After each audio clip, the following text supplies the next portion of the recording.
Hi there. I'm Sadie Crabtree. I'm the communications director of the JREF. Could I get the slides up? As I said, I'm Sadie Crabtree, and if you want to tweet this talk with the TAM9 hashtag, I'm still Sadie Crabtree. I want to start this talk today by telling you about an email I got a couple of months ago from someone I met on Randy's speaking tour in Norway. This gentleman was asking a very serious question, and he wanted to know if we could give him advice. It was a tough question, and it took me a long time to figure out what to say to him. What he asked was, how can I best help spread the message and help people change their minds and join the side of reason? Every time I try, he said, I hit these obstacles. People are afraid of leaving their alternative views because they get meaning and comfort from them. It looks like we have nothing to replace the emptiness that they filled with pseudoscientific beliefs and nonsense. And I get accused of fanatically preaching another religion, that science is just another dogma. And I don't feel like I have the expertise I need to advocate for the cause. This last one is not true at all, by the way. This guy's a PhD. He's more prepared than most people to argue for a rational, naturalistic point of view. But he's frustrated because he feels like he's not winning these arguments. The frustration he's feeling, I think, is because he's trying to get people to accept reason by trying to reason with people who don't yet accept reason. And I think we've all had the experience of arguing with someone until you're blue in the face, even though your arguments are strong and theirs are very weak, or maybe don't even exist. They just won't listen to reason and you can't figure out why. Well, here's why. They don't listen to reason. That's not the language they speak. Trying to argue people into being more reasonable is a little like trying to convince a student of literature that mathematics is a better field while using only mathematical proofs to make your point. You're just not speaking their language. So to put this another way, reason is a fantastic tool for making great decisions, but we can't rely on it for changing minds. We know that because if simply being logically correct made an idea persuasive, there would be no wrong ideas left in the world, and they're everywhere. So how can we ever win with these people? I'm a skeptic, and I'm an atheist, but my background is not in religion or in science or in education, so I'm not going to approach this from any of those perspectives. My background is in strategic communications, which is really the art and science of this question. How do we win? If you're trying to get a law passed, if you're trying to get a corporation to change its behavior, you're trying to help workers form a union or win a union election, you're trying to spark a revolution, the words that you choose and the values that you communicate will often determine whether you win or lose. And you want to choose those words very carefully and deliberately and not leave it to chance. And the words that we're using and that we're used to using may not be doing what we think they're doing. So I want to talk about advancing science and critical thinking within that framework. I don't have the answer to how do we win. I don't believe there is one answer, but there are fixed questions that will get us there, and that's what I want to give you to think about today. These are the questions that are at the center of any strategic communications plan. We ask, what's the goal? What are we trying to accomplish? Who do we need to talk to accomplish that goal? What do we want them to do? What are we actually asking? What values do they hold that we can tap into? And what beliefs do they hold that will be obstacles to us getting through to them? And finally, based on our answers to those questions, what do we say? And who says it? Who is trusted to deliver the message? So first, what's our goal? Skeptics have a lot of different goals, and your tactics will be different depending on what you choose as your goal. We might one day want to mobilize public support to defeat an anti-science education bill, or we might want to energize and recruit people to join our organizations who already consider themselves to be skeptics. But the question this talk is about is how to persuade more people to have a naturalistic scientific worldview and fewer people to subscribe to supernatural and pseudoscientific beliefs. If we can figure out how to do that consistently, it's only a matter of time before we will control the entire world. So now we've got our goal. The next question is, who do we need to talk to? In grassroots organizing, when you're mobilizing a lot of people to take action on an issue, you divide them up into three basic groups.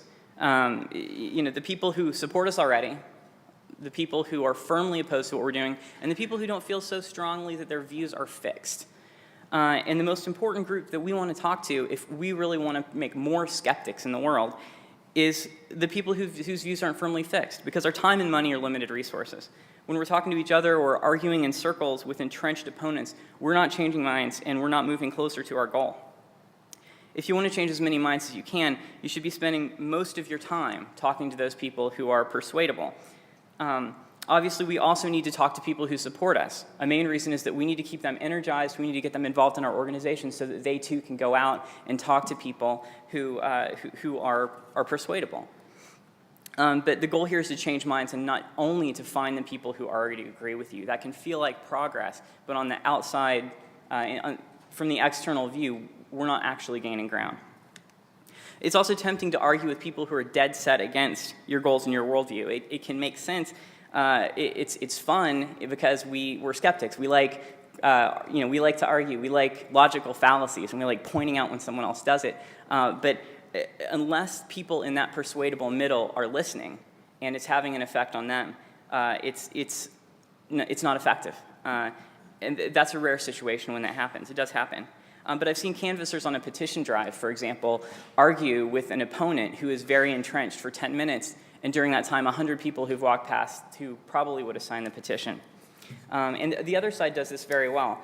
Mormons, for example, will stop knocking on your door if you tell them that you're a Catholic or an atheist, because millions of door knocks have told them that they are not able, except in an extreme minority of cases, to turn Catholics or atheists into Mormons. And they've got billions of dollars to spend on proselytizing, and they've got an army of conscripted foot soldiers, but they still want to spend those resources wisely. So the next question is,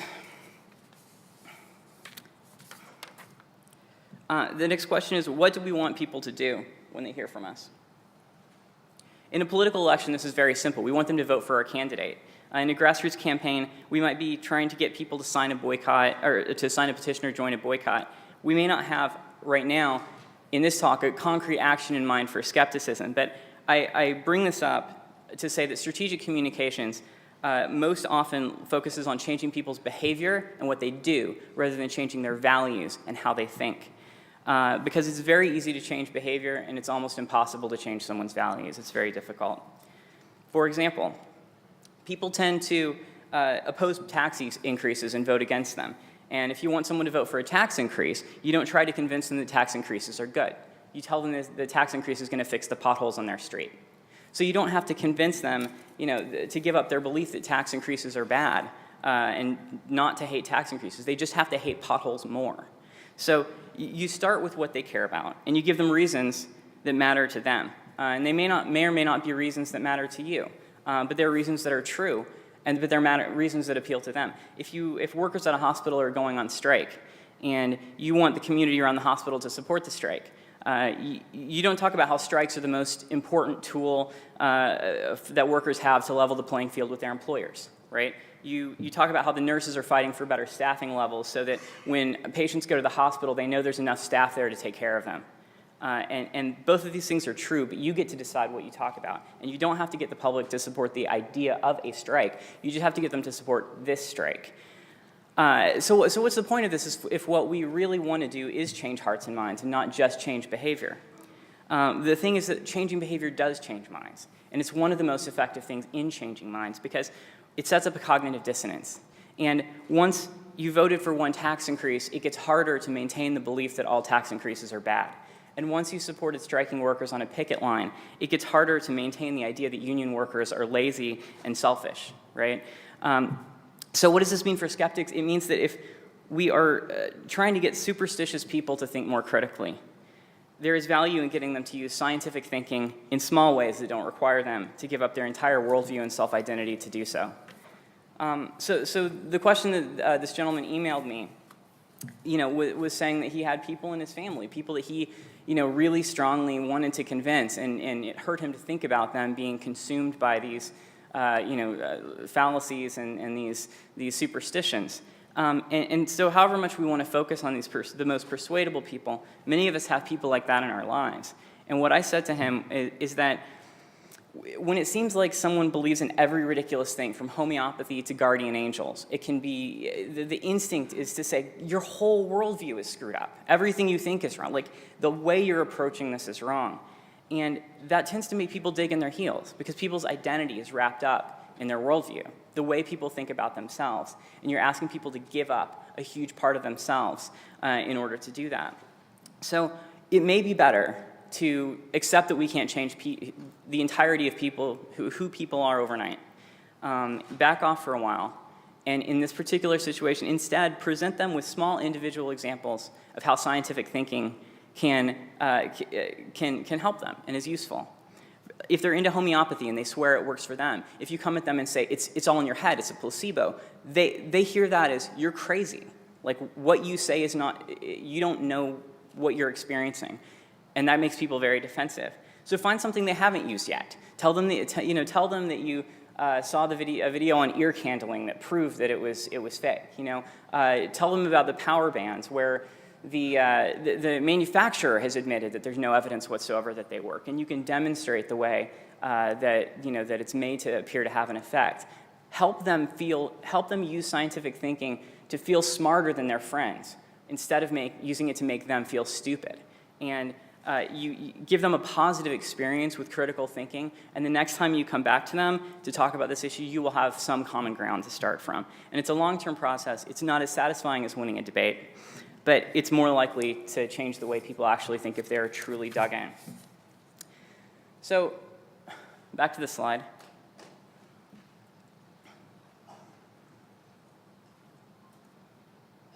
Okay. So our strategic questions about those in the middle and who are more persuadable. To get people to do what you want them to do, you have to talk to them in terms of their own values and their own needs. It doesn't mean pandering to people's worst views and ideas. It means working with values we share.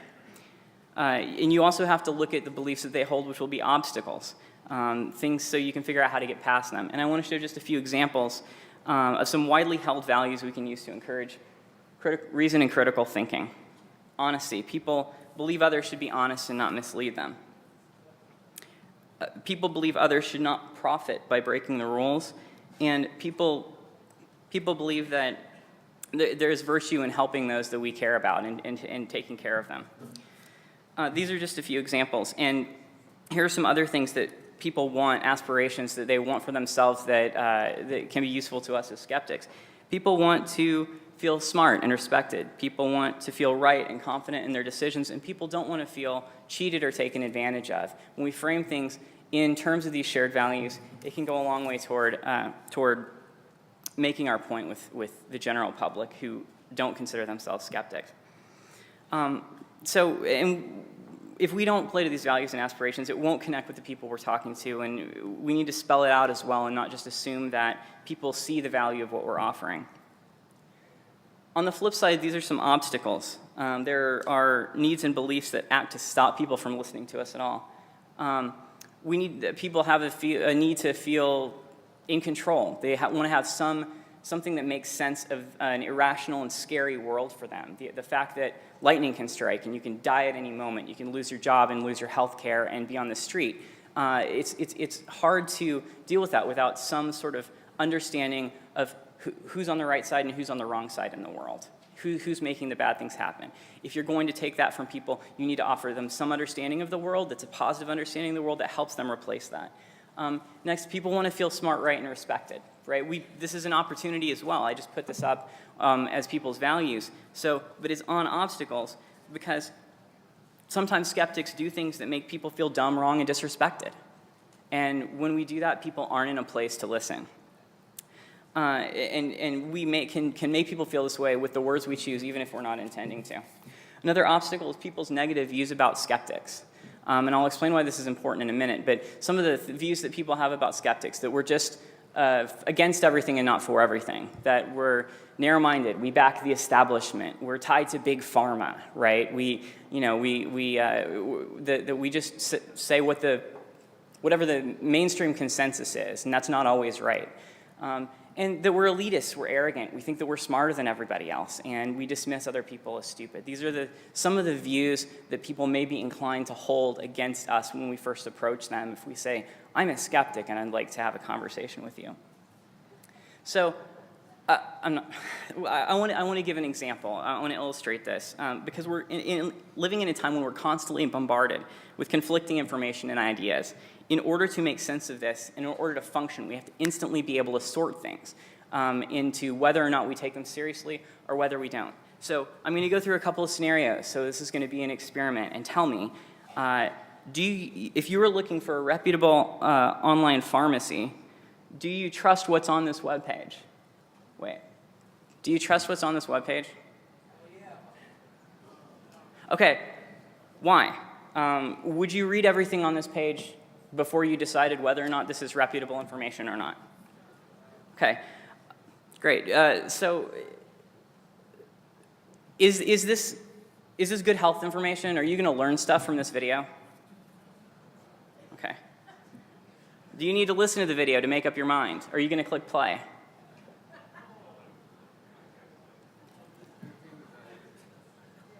Is this urgent? It says it's urgent. Why do you think it's not urgent? So the point is, it doesn't matter what's in the envelope. It doesn't matter if the pharmacy reviews are real, if the video is actually announcing a real breakthrough in quantum physics. You saw something in each of those that looked typical of something untrustworthy, so it goes straight to your mental spam folder. And no matter how good the rest of the message is, you never see what's in that envelope. And everyone does this. We match new information with patterns we've seen before to figure out how we should interpret it. And how we think about a moral or ideological issue can be completely different based on what pattern we match that to. We have set ways of understanding the sides of an argument, the narratives, they're stories that we've learned from society that we fit new conflicts into. You instantly know that that web page is a link farm because it just looks like one. And we call these narratives frames. So we have frames for talking about political conflicts, right? We have the little guy versus the establishment, the reformer versus beltway bureaucrats. We figure out when there's a race, like what's going on here, like which guy is on which side.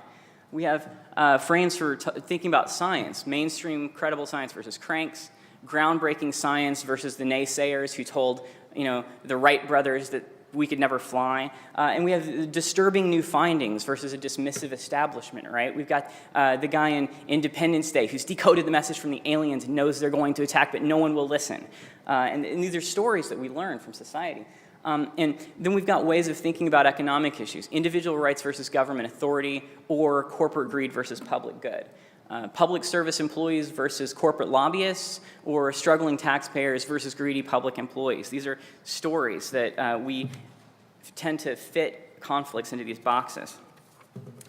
So the same person can come down on two very different sides of similar issues just because of the way the issues are framed, and that's why you don't want your ideas to be put in the wrong box. So for a second, think about the anti-vaccination movement and what box we get put in, or what box the pro-vaccine movement gets put in this debate. The frame the anti-vaxxers are presenting to people is that of scientists as tools of corporate interests, which is a real thing that people understand, because for years people heard that scientists told us tobacco doesn't cause cancer. And finally the public understanding of the science caught up to what everyone already knew. And there are scientists now doing research for oil companies saying there's no proof of global warming and global warming can't be proved. So it's this mistrust of corporate-driven science coupled with parents' fears about their children and feeling this huge responsibility to protect them that drives this anti-vaccination panic. And when pro-vaccination skeptics respond with the facts, that vaccines are much safer than not vaccinating, what the public can hear is, trust the scientists. They know better than you what's best for your children. And that's what people can hear. And as long as we're stuck in that frame with someone, we can't win with them because they put everything that we say into that box. And so we have to get out of that box to give people a different way to understand the conflict. It also matters who delivers the message. You will be dismissed if you're perceived to have a self-interested motivation in saying what you're saying. If you're a spokesperson talking about your protest and people perceive that you are associated with an economic interest in the outcome of the conflict, people won't trust what you're saying. People trust union workers much more than they trust union officials, for example. People trust consumers more than they trust a corporate spokesperson. Basically, people trust people with whom they feel they share common interests. And when people see you on TV, Even if they don't know who you are, they'll look at your clothes, your age, your tone of voice, and a lot of other factors, so they can try to decide if you're on their side or if you're on someone else's side. And it's not necessarily who you are or whose side you're on that matters. It matters what people perceive. It's the public perception. So with everything we say, we're telling others something about ourselves. When we talk about the other side, we're also talking about us. When we say that the people on the other side are stupid, we're saying that we're know-it-alls and that we think we're really smart. When we say that people are gullible and need to learn critical thinking because they'll believe anything, we're saying that we think we're better than smarter than everyone. And if you make fun of dumb hillbillies in the Bible Belt, what you're communicating to a lot of people is that you're an elitist, coastal, city-dwelling liberal who does not care about what life is like for the majority of people in the country. So with the words we choose and how we talk about an issue, we're not just talking about our ideas, but we're communicating who we are. And it's not what you say that matters, it's what people think they hear. I want to illustrate this a bit. I can still remember the moment that I stopped actively supporting John Kerry in the 2004 presidential election. And it was not anything that the opponent said. It wasn't anything that John Kerry said. It was an image in a Kerry fundraising email. And I'll show you this image. Look at the signature. I find this disgusting. I mean, it reeks of the snobbery of someone who's never worked a day in their life, yet still feels their opinions are more important than everyone else's views. I see this, and I think of a rich kid in high school who sat and practiced this signature for hours, until it fully reflected his own inflated opinion of himself, and he was just convinced he'd finally gotten it right. This is going to be my signature when I'm president. And this little hook, the hook on the end of the K is like a visual representation of a sneer of superiority. And I find it makes me angry to look at it. And this is it's maybe completely irrational. But this plays into all the bad things that people said about John Kerry. He's a millionaire elitist who's out of touch with ordinary Americans and looks down on everyone. But when I see that, I don't see someone I trust to defend my interests as president. I look at it and I can't get the taste out of my mouth. So I apologize if anyone is friends with John Kerry. I don't know if this is an accurate picture of him at all. But the point is that it doesn't matter who John Kerry is, really, to his friends, because most voters aren't friends with him.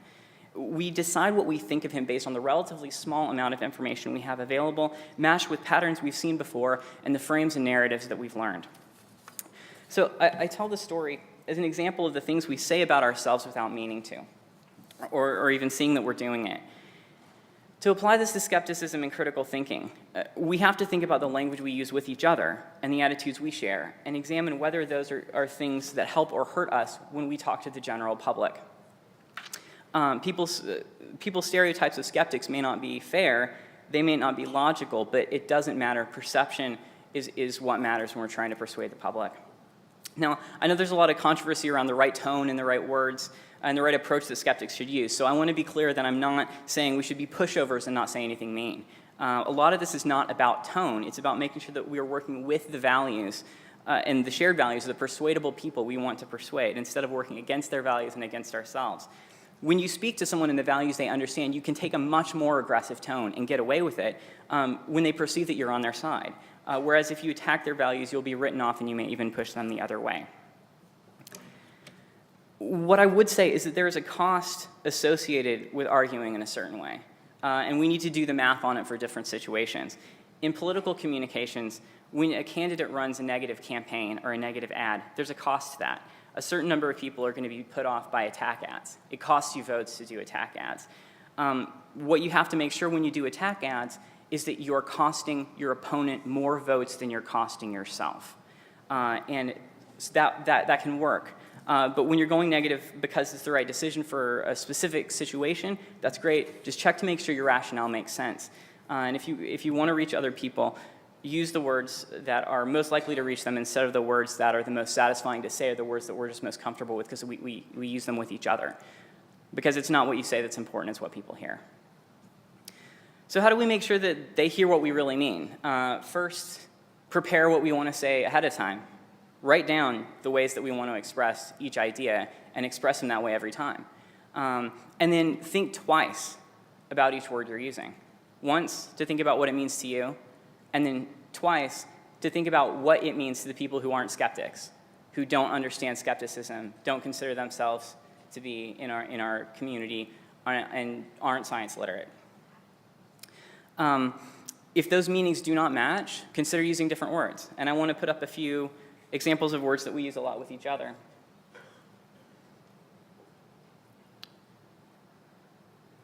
These are some words that we use a lot with each other, and some thoughts on how they could sound to people outside the skeptical community. First, critical thinking. I mean, for people that don't understand that that's one concept, that people don't think being critical is being judgmental and mean. That's not so great. And even when people understand what we mean by critical thinking, we're still telling people that they're not thinking critically when we say we want to encourage them to think critically. When you are arguing with a person that you strongly disagree with, and they tell you that, I think your problem, why you're not getting this, is you're just not thinking critically. How does that make you feel? Angry, right? Like somebody just found some fancy words to call you an idiot. And so that's how it can be perceived when people hear us saying these kind of things. When we describe our aims as encouraging people to think more critically, we're opening up this possibility that people interpret this as a kind of insult. Educate, the word educate. If someone you disagree with comes up and says, hi, would you like me to educate you so you'll agree with me? It's kind of an insult. You're saying that, they're saying that you're not educated, and if you only were more educated, you would agree with them. Maybe that's true, but it can be perceived as an insult, and it also is a word that makes the people we're reaching out to into passive recipients of what we're doing instead of full human beings with agency in the situation.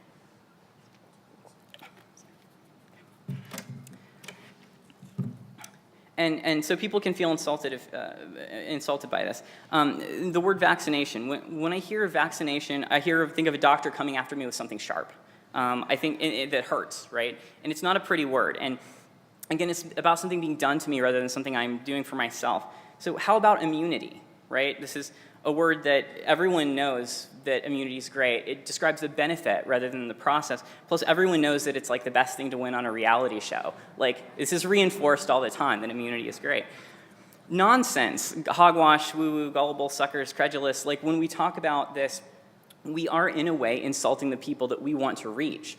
We are telling people that they, don't, these are words that we use as shorthand.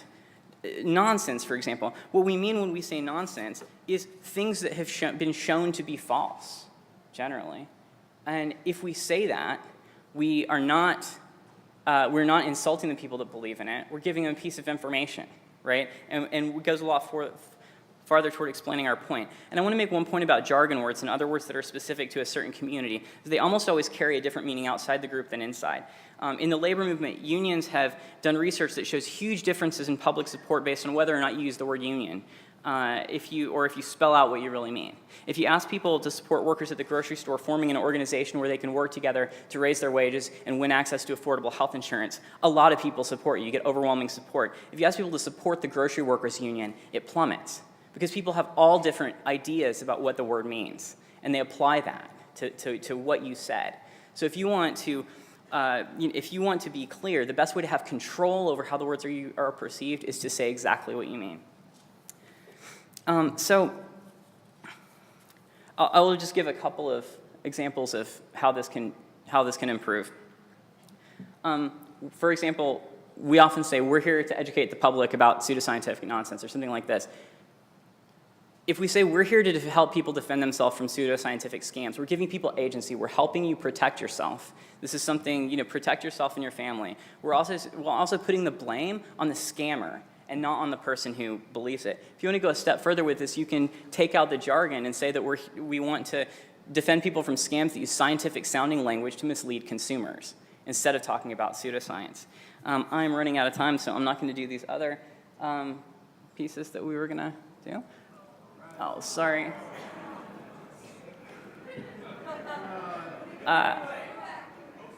I'll do, okay. Critical thinking. If we want to say we want people to think critically, an alternative is to say that we want to inspire an investigative, truth-seeking spirit in others. We want people to understand that this is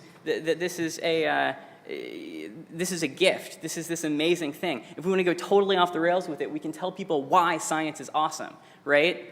Like, this is what we're inspiring. This is about investigation. This is about, it's about positive things and not just about eliminating the negative things.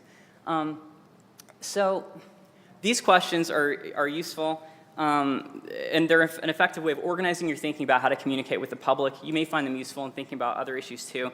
To sum up what I wrote to my friend in Norway about skepticism, here's what I think you should keep in mind if you want to gain ground against all the bad ideas out there and ultimately take over the world for skepticism.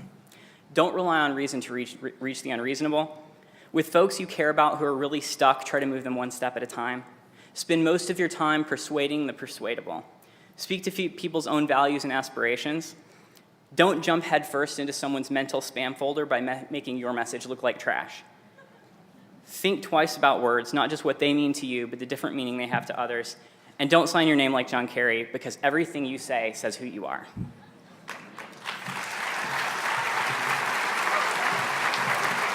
Thank you, Sadie. Excellent. Sadie Crabtree, folks. I missed a little bit of that because I was practicing my signature, but I think it sounded good, so yeah, cool.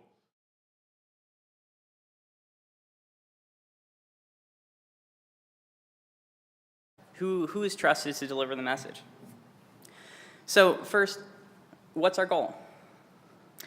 Skeptics have a lot of different goals, and your tactics will be different depending on what you choose as your goal. We might one day want to mobilize public support to defeat an anti-science education bill, or we might want to energize and recruit people to join our organizations who already consider themselves to be skeptics.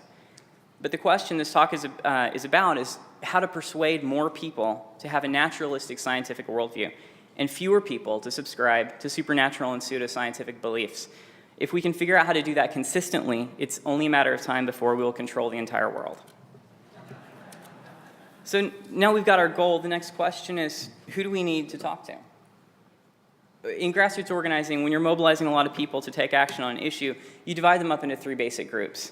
The people who support us already, the people who are firmly opposed to what we're doing, listen to reason. That's not the language they speak. Trying to argue people into being more reasonable is a little like trying to convince a student of literature that mathematics is a better field while using only mathematical proofs to make your point. You're just not speaking their language. So to put this another way, reason is a fantastic tool for making great decisions, but we can't rely on it for changing minds. We know that because if simply being logically correct made an idea persuasive, there would be no wrong ideas left in the world, and they're everywhere. So how can we ever win with these people?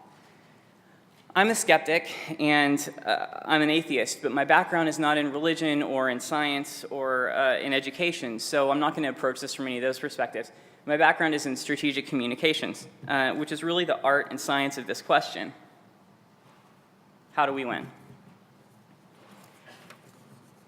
If you're trying to get a law passed, if you're trying to get a corporation to change its behavior,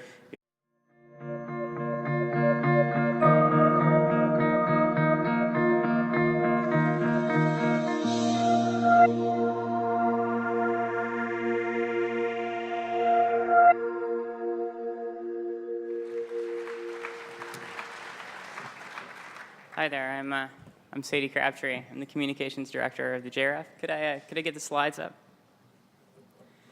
As I said, I'm Sadie Crabtree, and if you want to tweet this talk with the TAM9 hashtag, I'm still Sadie Crabtree.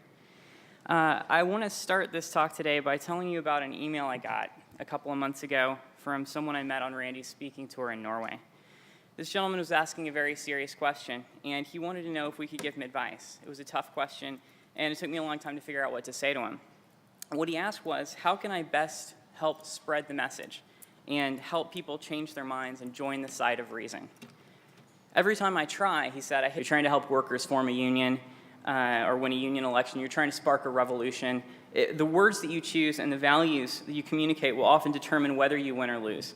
And you want to choose those words very carefully and deliberately and not leave it to chance. And the words that we're using and that we're used to using may not be doing what we think they're doing. So I want to talk about advancing science and critical thinking within that framework. I don't have the answer to how do we win. I don't believe there is one answer, but there are fixed questions that will get us there, and that's what I want to give you to think about today. These are the questions that are at the center of any strategic communications plan. We ask, what's the goal? What are we trying to accomplish? Who do we need to talk to accomplish that goal? What do we want them to do? What are we actually asking? What values do they hold that we can tap into? And what beliefs do they hold that will be obstacles to us getting through to them?